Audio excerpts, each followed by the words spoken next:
Donc, est-ce que tu peux nous parler du rapport qu'avait l'imam Ali avec les chrétiens? Alors tout d'abord, assalamu alaikum, bonjour à toutes et à tous.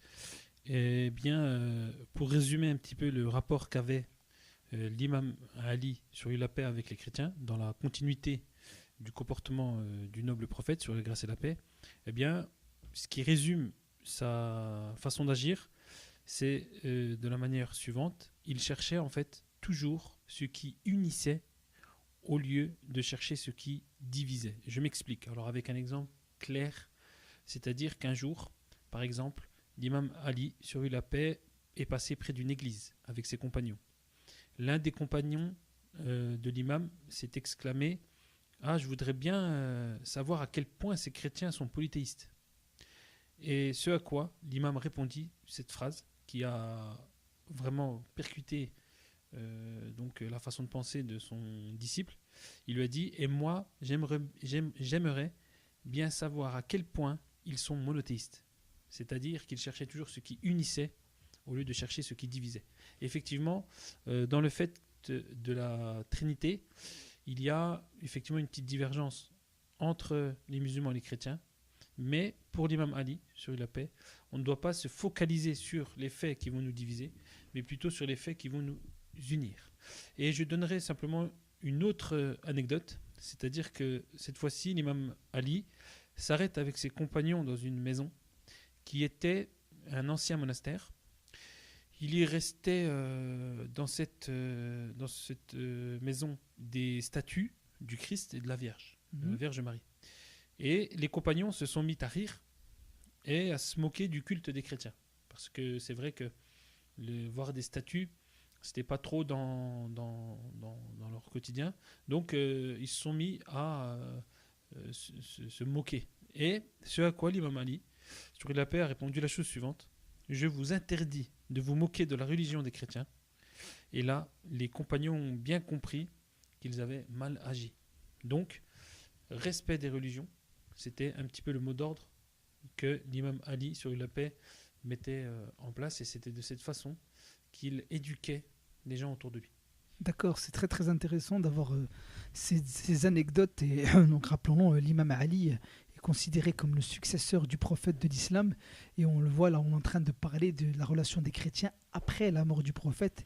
Et donc du coup, les musulmans eux-mêmes avaient des attitudes, on va dire, peu correctes, hein, par ignorance. Et l'imam Ali, en tant que connaisseur de la religion, il était là pour éduquer dans cet esprit de tolérance et de respect des religions, et surtout dans ce qui nous unissait et non ce qui nous divisait. Donc dans cette logique-là, est-ce qu'il y avait des événements ou des faits qui ont eu lieu entre l'imam Ali sur la paix et des chrétiens, qui nous montrent comment l'imam il s'est comporté avec eux? Est-ce qu'il y a des faits, des Bien récits? sûr, on a énormément d'histoires. Je citerai la suivante: c'est que pendant son califat, l'imam Ali était en route pour Koufa. Et c'est là qu'intervient un moine chrétien qui ne l'a pas reconnu, qui n'a pas reconnu l'imam Ali en tant que calife, et qui est devenu son compagnon de voyage. Alors ils voyagent ensemble. L'imam Ali lui demande sur la paix: Où vas-tu? À Koufa, répondit le chrétien. Et puis à l'intersection des chemins, bizarrement, l'imam Ali continue sa route avec le chrétien qui était étonné. Parce que l'imam Ali était censé, en fin de compte, bifurquer. Et donc, non, il continue son chemin et accompagne le chrétien. Et donc, le chrétien lui demande: Ne vas-tu pas à Koufa? Pourquoi? Répond l'imam. Car ce n'est pas la bonne route. Et ce à quoi l'imam Ali a répondu: Je sais très bien. Et donc le chrétien lui a demandé: Alors pourquoi as-tu dévié ta route? Tu fais une plus longue distance? Et l'imam lui a expliqué la chose suivante. Il lui a dit: Nous avons été compagnons pendant un moment, et notre prophète a dit que quand deux personnes sont devenues compagnons l'un de l'autre lors d'un voyage, elles ont des devoirs l'une par rapport à l'autre. Tu m'as apporté de la compagnie, et maintenant c'est à mon tour de te suivre un peu et de partir gentiment. Donc Donc inutile de... On peut tout de suite deviner la réaction du chrétien, donc il était très impressionné. Et donc il a appris par la suite qu'il s'agissait de l'imam Ali qui était calife. C'est-à-dire qu'en tant que calife, il n'a pas négligé ce droit-là. D'accord. Et en plus de cela, envers un chrétien. Donc il a fait une leçon jusqu'à aujourd'hui. Et cette personne, par la suite, s'est rapprochée des musulmans et a embrassé la foi musulmane. Donc, quand il a vu effectivement qu'à chaque situation, on va avoir des droits et des devoirs, eh bien, il s'est dit, voilà, cette religion-là, elle est basée sur la justice, sur le droit. Eh bien, à partir de là, les bonnes relations peuvent avoir lieu, le vivre ensemble, etc. Oui, c'est d'autant plus qu'il était calife en poste et donc du coup ça l'a marqué le fait que c'est comme si on avait un chef d'État actuellement qui se permettait de poursuivre son trajet avec un citoyen lambda et encore moins qui n'est pas de la même religion que lui. Donc c'est vraiment une histoire très très marquante qui marque les esprits, comme j'ai envie de dire. Est-ce que tu pourrais nous parler, nous raconter aussi d'autres anecdotes, d'autres histoires qui va témoigner de cette relation-là de bienveillance et de tolérance vis-à-vis des chrétiens? Oui, il y a une autre histoire qui est racontée, celle-ci avec un pauvre de religion chrétienne. Alors, c'était un pauvre chrétien qui avait travaillé toute sa vie, mais il n'a pas pu économiser quoi que ce soit pour ses vieux jours. Et il était, en plus de cela, donc en plus d'être sur la paille, il était devenu aveugle. Et donc, il s'est retrouvé à faire de la mendicité. C'était une personne âgée, chrétienne, qui avait travaillé toute sa vie. Toute sa vie, qui était au service des citoyens, des concitoyens de l'État. Exactement, qui participait à la vie C'était sociale.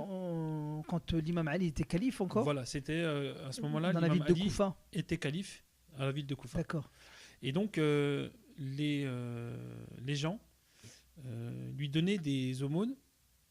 Et quand un jour l'imam Ali passa par là et voit ce mendiant. Alors, l'imam Ali, tout de suite, il se renseigne. Alors, il se renseigne sur cette vieille personne et on lui dit que c'est un chrétien et qu'en plus, il a travaillé dur très longtemps quand il avait de la force.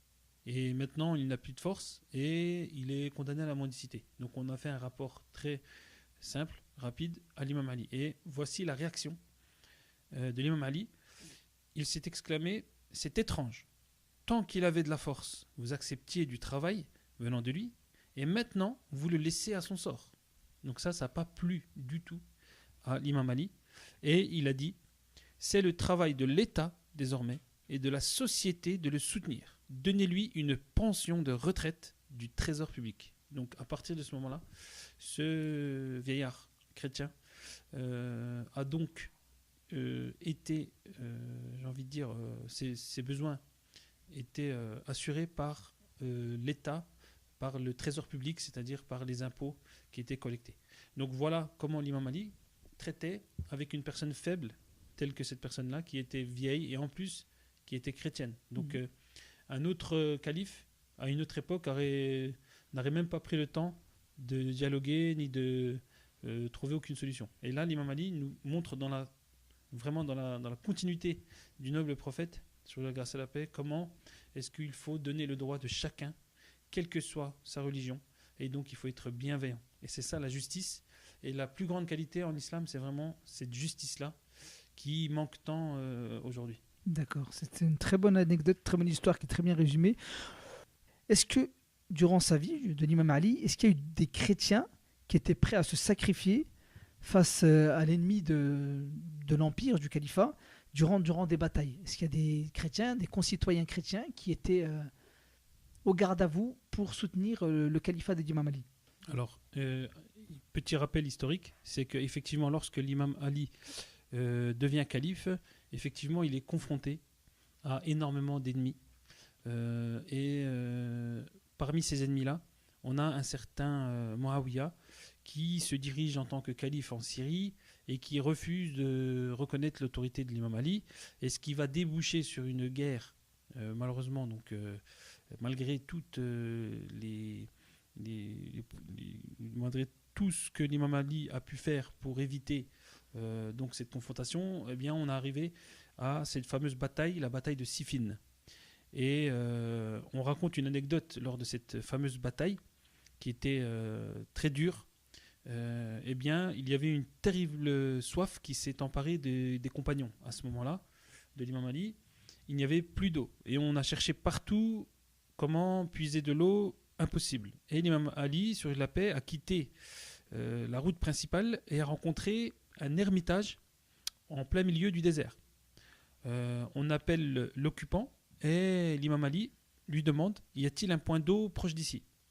Et la personne, qui était chrétienne, lui répond: oui, mais le point d'eau se trouve à une grande distance.